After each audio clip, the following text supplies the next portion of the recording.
আমার জন্মস্থান কুমিল্লাতে। কত বড় আমাদের এখানে দিঘি বলে একটু পরপর দিঘি, যেখানে একটা আছে ওই আখ্যাত কুশলপুরের পরে একটা আছে, বিল্ডিংটার পরে একটা আছে, এদিকে এই গাছগুলোর পরে একটা আছে, ওই যে ওখানে একটা আছে। মাটিতে হাঁটতেছি, মাটিতে হাঁটার শহরে থাকি, শহরে তো মাটি পাওয়া যায় না।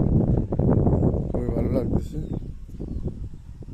আর ভাবলাম একটা ভিডিও করি, মনটা জুড়েই গেল।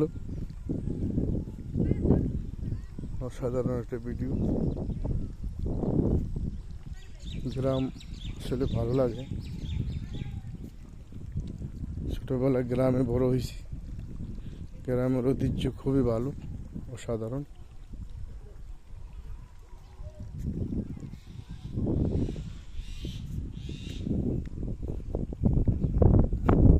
মৎস্য চাষ করছে, দেখি যে মাছ, অনেক মাছ, দেখেন একটু পানি যাইতেছে, কি পরিমাণ মাছ দেখেন।